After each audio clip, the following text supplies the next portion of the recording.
El dilema actual de la salud-enfermedad. En estos momentos nos encontramos ante una gran problemática en el ejercicio de la medicina.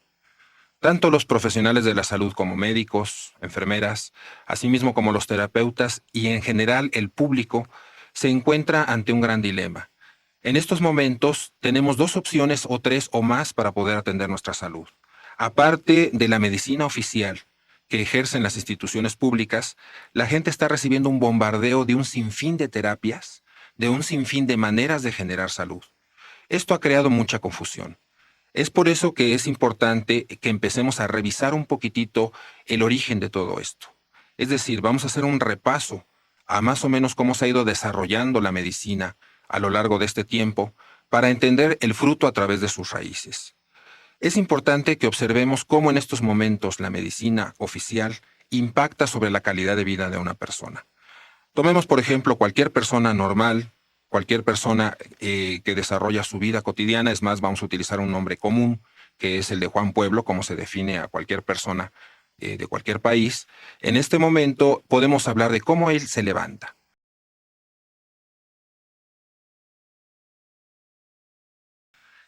Se levanta estresado a través del despertador. Generalmente es un despertador electrónico que tiene una serie de alarmas o estaciones de radio, lo cual lo saca profundamente de su descanso y hay un cambio brusco en su actividad cerebral. De ahí tiene que apurarse y comenzar su agenda de trabajo. Se dirige rápidamente a desayunar. De ahí empieza a consumir rápidamente su alimento porque ya tiene el reloj encima. Se traslada a su trabajo, tiene que luchar contra el tráfico. Cuando llega a su trabajo tiene dos opciones: o es un trabajo totalmente entregado a la actividad mental o es un trabajo extenuante a nivel físico. Después de unas pequeñas pausas y todo, sale a comer. Normalmente sale a comer cerca de su trabajo, consumiendo una serie de alimentos que no sabe ni siquiera quién los preparó, que no tienen una calidad en cuanto a la cantidad de grasas, en cuanto al tipo de guisado, a la sanidad de cómo están desinfectadas frutas y verduras, por ejemplo. Y además, sobre todo, la prisa por tener que comer rápido su comida para regresar a su trabajo. Después de la segunda jornada de trabajo, sale hacia su casa, vuelve otra vez a luchar contra el tráfico y llega a su casa extenuado. En este momento, lo que hace la mayoría de la gente es prender el televisor, que es una especie como sedante mental, que a través de una serie de programas y utilizando el mando de televisión como una especie de cetro de poder, va cambiando de programa en programa, recibiendo la carga subliminal que estos programas implican, sobre todo con los espacios destinados a los comerciales para el consumo. Sin darse cuenta, se va llenando de una cantidad de información que actualmente, tomando en cuenta lo que es una calidad de vida, Juan Pueblo recibe una saturación en su sistema nervioso. Aquí es importante que hagamos un paréntesis. En estos momentos estamos esperando los médicos un aumento tremendo de lo que son las enfermedades mentales. Parece ser que en el siglo XXI lo principal que vamos a enfrentar es un trastorno profundo sobre el sistema nervioso. La velocidad de la vida, tal como la ha definido el doctor Larry Dossey en un excelente libro que es Espacio, Tiempo y Medicina, habla de que nosotros tenemos en estos momentos una enfermedad primordial que se puede llamar la enfermedad de la prisa. Todo va a una velocidad vertiginosa y eso está ocasionando una serie de trastornos profundos en la mente de las personas que apenas se está empezando a notar, sobre todo si consultamos las estadísticas de ventas de medicamentos alopáticos sin restricción, es decir, lo que se llama la venta de medicamentos populares. Vamos a notar que los que más alta venta tienen después de los analgésicos son justamente los medicamentos para la depresión. Esto ha creado un gran clima de inseguridad en la medicina, puesto que este tipo de enfermedades como la depresión y el estrés no se pueden enfrentar tan sencillamente con una pastilla como se puede hacer con otro tipo de enfermedades. Tomando el caso de Juan Pueblo, por ejemplo, una de las cosas que a mí me intrigó muchísimo al estudiar las autopsias es encontrar que en la mayoría de las personas, en la mayoría de la gente del pueblo, se encuentra la pineal calcificada. En el tiempo en que yo estudié esto y cuando le pregunté a muchos de los especialistas, sobre todo los endocrinólogos, ellos me decían, bueno, la pineal solo sirve para hacer pinealomas. Es decir, de alguna forma no se desconocía su función. Actualmente el conocimiento que existe sobre la función de la pineal en la generación de una hormona llamada melatonina es crucial en el control de los biorritmos de las personas. De hecho, se le ha dado inclusive el nombre popular de hormona de la juventud. En algunos países está prohibida, en otros países su venta todavía no está totalmente legalizada, hay vacíos legales al respecto, pero el caso es que mucha gente ya está consumiendo esta melatonina como un prodigio, como una panacea para poder restaurar los daños que genera este tipo de vida acelerada. Si nosotros tomamos en cuenta más o menos la descripción de Juan Pueblo y su rápido estilo de vida, vamos a notar un punto muy importante, el patrón de alimentación, sobre todo el patrón de alimentación en la noche, puesto que si durante el día se está buscando más cumplir con un trabajo que darse el tiempo para nutrir adecuadamente, es lógico que en la noche la mayor parte de la gente tenga un hambre impresionante y llegue a cenar grandes cantidades de alimento. Cuando empezamos a estudiar a fondo el por qué la melatonina y la pineal controlaban el biorritmo, nos dimos cuenta de que básicamente ponía dos ritmos de trabajo a todo lo que es las células, al programa metabólico de las células. Es decir, podemos dividir la primera fase del biorritmo en una fase de trabajo celular que comienza cuando sale el sol. En estos momentos, la luz solar golpea la pupila, el iris, la parte coloreada del ojo, y produce una reacción eléctrica que va directo a la glándula pineal, bloqueando la generación de melatonina. Es decir, esta no se produce cuando hay presencia de luz en el ojo. En este momento se empieza a producir otra hormona, que generalmente tiene que ver con adrenalina, con cortisol, que empiezan a despertar a la célula y la preparan para la acción. Durante todo el día la célula está trabajando, está asimilando los nutrientes que se le están dando y realizando los trabajos para lo que es requerida. Pero cuando empieza a meterse el sol y empieza a faltar la luz, se vuelve a generar otro impulso eléctrico en el iris que activa la pineal y entonces entre más profunda sea la oscuridad y la persona entre más profundo en el sueño se empieza a generar la producción de melatonina. Esta hormona lo que hace es activar el sistema de limpieza del cuerpo. Y entonces hablamos de la segunda etapa biorrítmica del organismo, es una etapa de reposo, una etapa nocturna. Podemos dividir así el trabajo de la célula. Un trabajo de día, que es el biorritmo solar, y un descanso y reparación de noche, que sería el biorritmo lunar.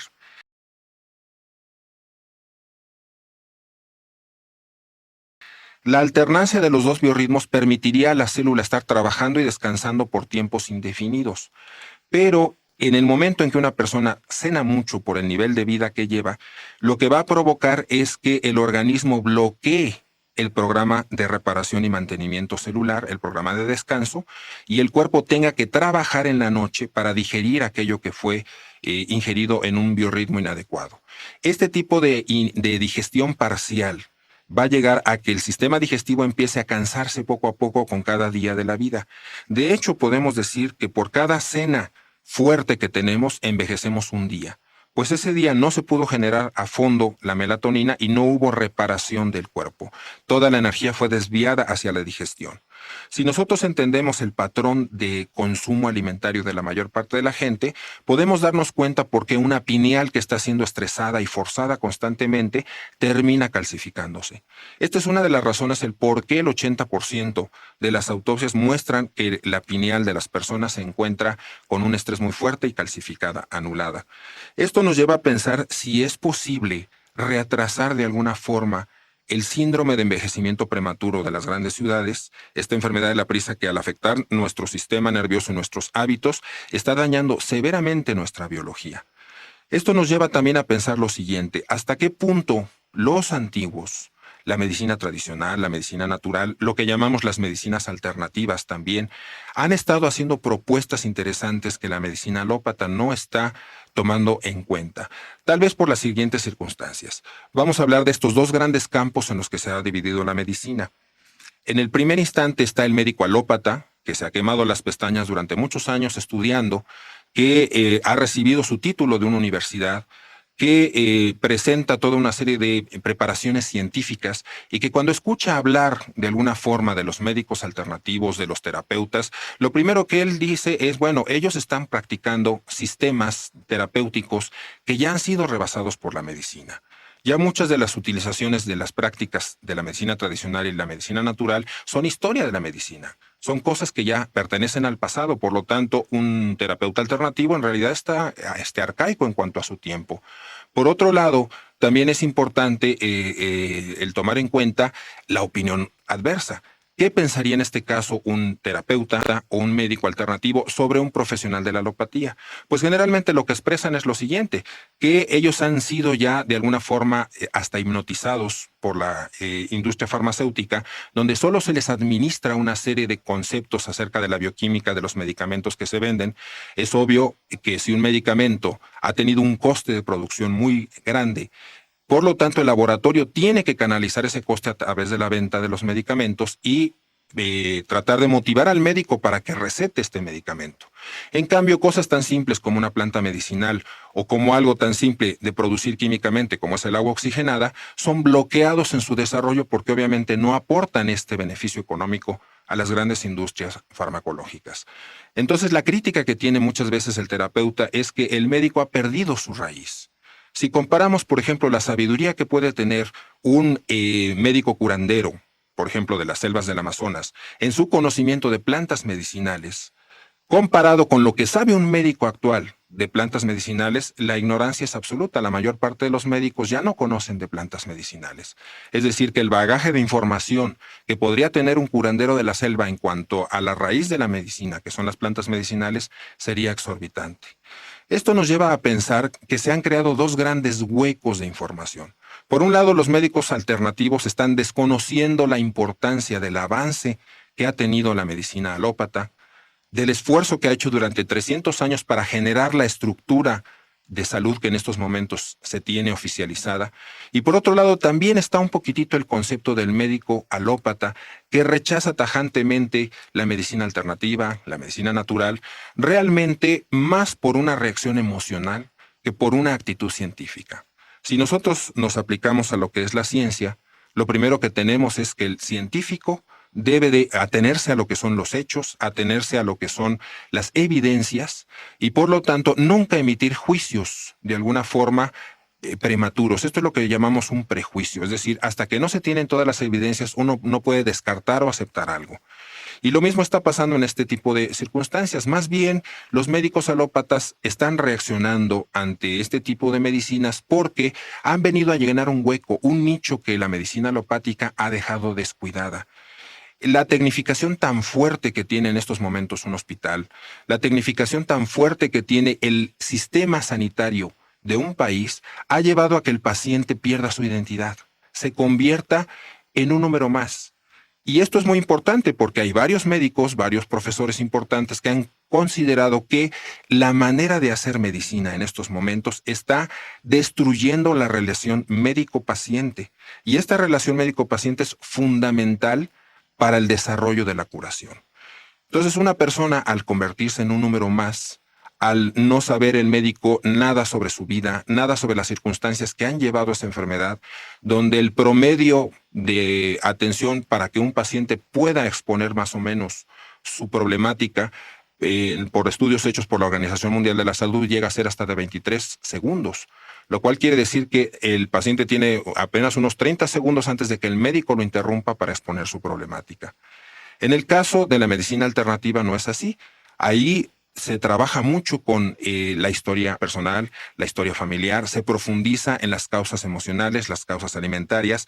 De hecho, puede tomar hasta más de 1 hora de interrogatorio y de relación médico-paciente para antes de determinar cuál va a ser la causa del padecimiento, el diagnóstico y después estructurar el tratamiento.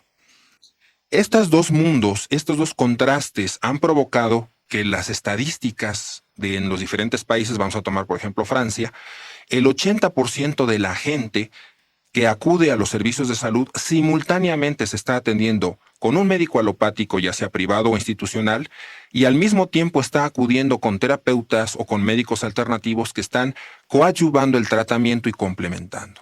Esto es lo que ha llevado a crear el concepto de medicina complementaria. Y hay un 40%, 50% en los países industrializados que acude específicamente a la medicina alternativa sin tomar en cuenta la medicina alópata. En los países de poco desarrollo, en los países tercermundistas,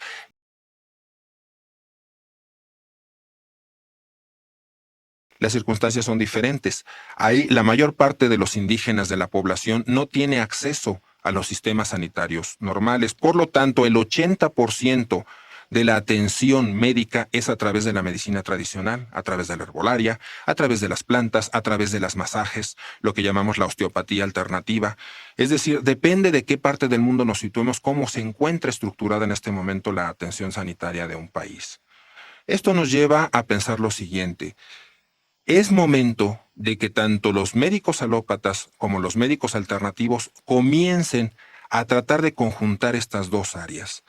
El resultado es que en este momento mucha gente ya tiene desconfianza a la medicina alopática, porque la medicina alopática se basa principalmente en el manejo del principio activo de ciertas sales, muchas de ellas obtenidas en un principio de las plantas medicinales y ahora de segunda, tercera hasta de quinta generación en los laboratorios, y esto ha ocasionado pues que tengan una alta potencia para manejar ciertos síntomas o ciertas partes de la enfermedad, pero que también tengan una alta agresividad, es decir, los efectos secundarios son muy notorios y hay mucha gente que se está volviendo sumamente sensible ante esto. También tenemos el terrible problema actualmente de que el mal uso de los antibióticos, que viendo los laboratorios pues que eran muy eficaces, se los quitó de las manos del control médico y los liberó como medicamentos de receta popular. Esto ha ocasionado de que mucha gente antes de acudir con el médico primero va con el farmacéutico y le dice, oye, yo tengo un problema de garganta, tengo esta infección, ¿qué me tomo? Y obviamente el farmacéutico pues hay receta y participa dentro de esto que hemos llamado automedicación, que ha llevado a las siguientes consecuencias. Las bacterias, al ser maltratadas, si por ejemplo hay una población de 1000 bacterias y se matan 800 y quedan 200 vivas, estas 200 vivas son capaces de aprender de la experiencia del antibiótico, mejorar sus defensas y hacerse resistentes a este antibiótico. Cuando una persona se automedica, que eso es a lo que ha llevado el mal uso de la medicina alopática, y muchos médicos lo reconocen, pues está propiciando justamente la resistencia bacteriana. Y ahora tenemos el problema en los hospitales de que mucha gente ya no quiere entrar a los hospitales porque sabe que existen las superinfecciones. En los hospitales es donde más se ha enfrentado la bacteria con los diferentes tipos de antibióticos y antisépticos y donde más ha desarrollado su resistencia. Por lo tanto, las bacterias más agresivas ahorita se encuentran en el hospital. Y si nosotros acudimos un poquitito, por ejemplo, en la Ciudad de México, a las demandas que se producen cada año ante la Comisión Nacional de Arbitraje Médico, tenemos aproximadamente 2000 demandas por errores o negligencia médica. En estos, más del 70% son de la seguridad social, es decir, de las entidades públicas. Pero en Estados Unidos de Norteamérica llama la atención lo siguiente. La agencia de noticias CNN menciona que más o menos cada año se producen de 40,000 a 100,000 muertes por error médico, por iatrogenia, entrando dentro de esto obviamente las superinfecciones hospitalarias y también los errores quirúrgicos, que son muy sancionados. También es interesante en la parte diagnóstica mencionar que se está haciendo un abuso de todo lo que son los análisis de laboratorio. Por ejemplo, 2/3 partes de los análisis de laboratorio de sangre y de orina son innecesarios. Solo el 1 al 2% de estos análisis tienen un valor diagnóstico para el caso que así se está mencionando. Tomemos, por ejemplo, las radiografías. En este caso es bastante peligroso, pues porque es una técnica radioactiva. Y de 10 radiografías que se sacan, 9 no son necesarias. También esto, si lo llevamos a los estudios de la Organización Mundial de la Salud, implica que este abuso en los análisis, en los estudios de gabinete, eleva a más del 10% del costo sanitario de un país. Por ejemplo, la Universidad de Zurich realizó un estudio muy interesante. Comparó las poblaciones de los médicos y sus familiares con la de las personas normales en cuanto a la aceptancia de una cirugía. Y se dieron cuenta, por ejemplo, que en la operación para quitar la vesícula biliar, el 84% de la población normal se le quitaba la vesícula. Y sin embargo, el 16% de médicos y familiares eran los únicos que se operaban. El 80% era totalmente resistente y renuente a la operación. ¿Esto qué quiere decir? Que los propios médicos no están confiando en sus propios sistemas de curación. Hay una cosa importante para denunciar en México, que es, y ya lo ha hecho la Comisión Nacional de Derechos Humanos, donde se vio que en el año de 1999 el 50% de los partos fue atendido por medio de la operación cesárea. Esto realmente ya es alarmante porque quiere decir que la mitad de los niños nacidos en este año fueron a través de un trauma quirúrgico.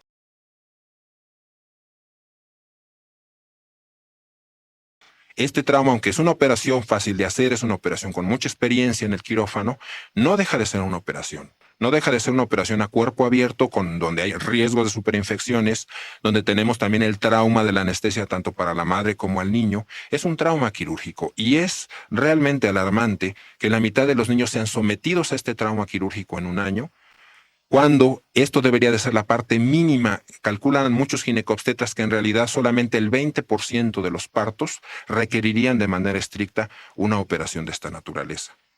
Esto nos ha llevado a considerar que la alopatía, como dicen muchos de los médicos tradicionales, ha perdido sus raíces.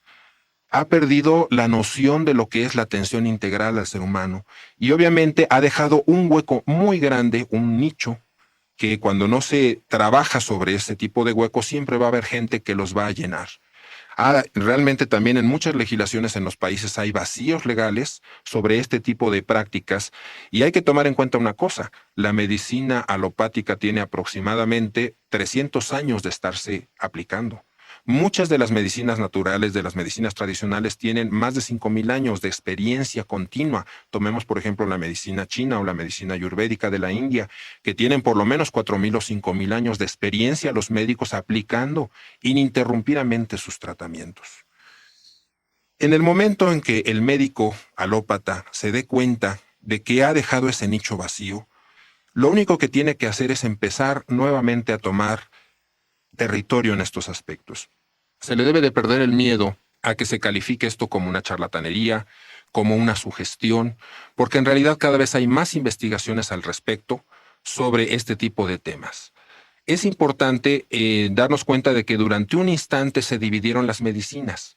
La medicina basada en la atención tecnológica, en la cual nos impacta mucho ver la cantidad de aparatos, por ejemplo, la resonancia magnética nuclear, la tomografía por emisión de positrones, que es capaz de ver cómo una persona piensa a través de una emisión de glucosa radioactiva y de cómo las neuronas consumen ese azúcar, y se puede ver entonces la cantidad de metabolismo cerebral.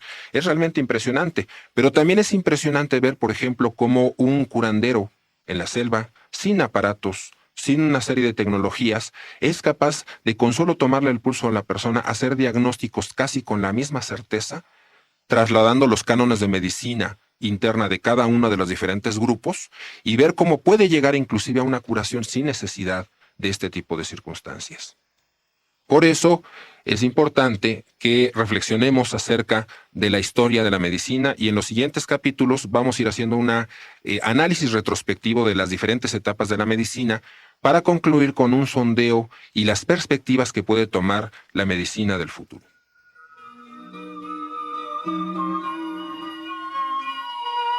Medicina intuitiva genética.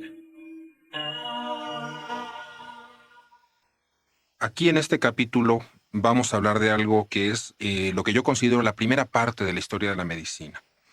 Cuando en 1985 empecé a estructurar estos temas para el Centro de Capacitación Internacional en Salud Holística, que me pedían desarrollar una materia sobre salud integral, me di cuenta que en la historia de la medicina, en la mayoría de los libros, se saltan muchas cosas. Casi siempre empiezan con la medicina romana, la medicina griega, la parte de la medicina chamánica la tocan en 1 o 2 páginas y realmente no se profundiza en las raíces de la medicina.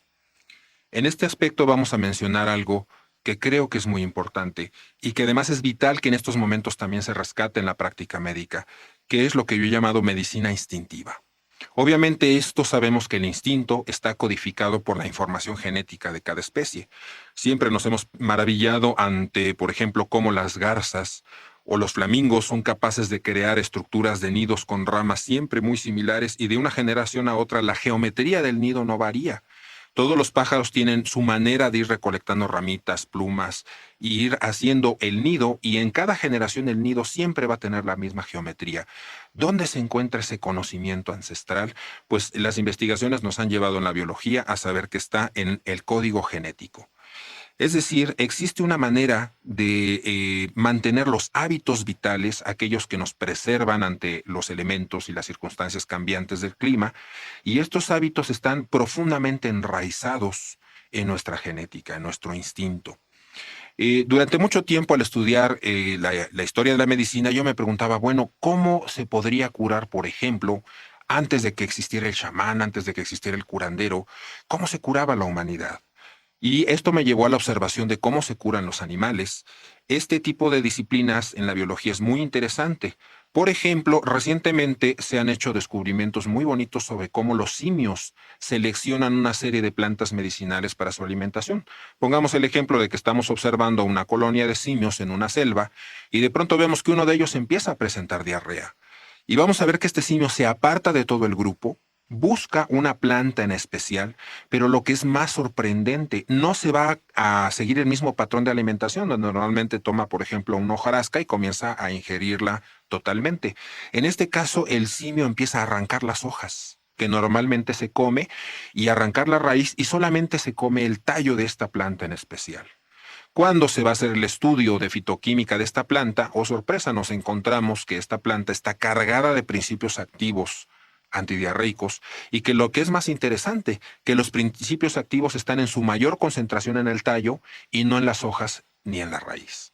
Surge otra vez la pregunta, ¿cómo este simio fue capaz de distinguir que el principio activo se encontraba en el tallo y no en el resto de la planta?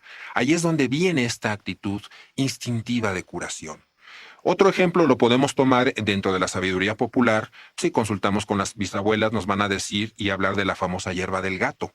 Esta hierba que la conocemos como regaliz o como una forma de grama de pastito, los gatos constantemente cuando se encuentran mal del estómago o cuando están constantemente lamiendo su pelaje que se hacen una especie como de bolas de pelitos en los estómagos, tienden a regurgitarlas, a vomitarlas y utilizan esta planta, van y la consumen y de alguna manera el gato se purga a sí mismo.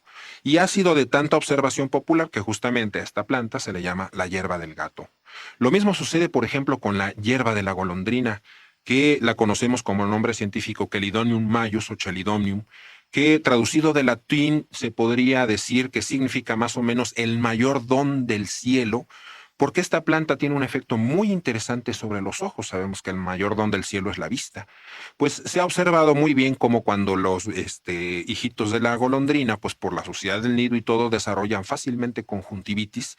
Esta ave se dirige, busca esta planta, la mastica, toma sus hojitas y se las lleva y se las pone con el pico directamente en los ojos de sus polluelos. Es interesante ver cómo la ave conoce y puede seleccionar una planta medicinal. Lo mismo sucede en este caso, por ejemplo, con los peces. Si ustedes se preguntan cómo le hacen los peces para curarse en un río fuera de un acuario, pues en un acuario cualquier acuariófilo sabe que tiene que agregarles antiparasitarios, que tiene que desinfectarlos, que tiene que utilizar permanganato de potasio o una serie de herramientas que tiene la acuariofilia para mantener el ambiente sano de una pecera. Pero esto no sucede así en los ríos, ni en los mares, ni en las lagunas.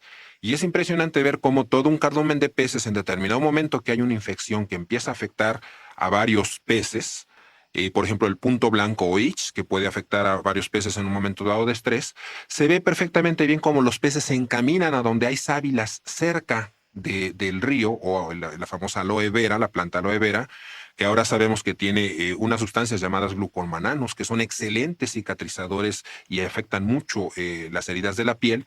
Pues este parásito Isch que afecta la piel de los peces, estos peces se dirigen a donde está de alguna manera la planta cayendo al río y haciéndose una maceración, un té frío, una infusión de sábila, y ellos permanecen ahí el tiempo suficiente para curarse y después se retiran a sus sitios normales de comida y de reproducción. La pregunta es la siguiente: ¿qué ha pasado con la humanidad en este aspecto? ¿Por qué el ser humano ha perdido este tipo de sabiduría? ¿En qué momento olvidamos genéticamente cómo curarnos de manera natural? Tal vez la pregunta es si los chamanes son los que todavía mantienen vivo este conocimiento. Yo les recomiendo, como la mujer embarazada que tiene su instinto y busca un alimento propio para las necesidades vitamínicas del bebé, 4 herramientas básicas que nos pueden regresar a este instinto. Primero es la convivencia profunda con la naturaleza. Segundo, estar cerca de personas altamente instintivas. Y tercero, la meditación y las técnicas de relajación son fundamentales.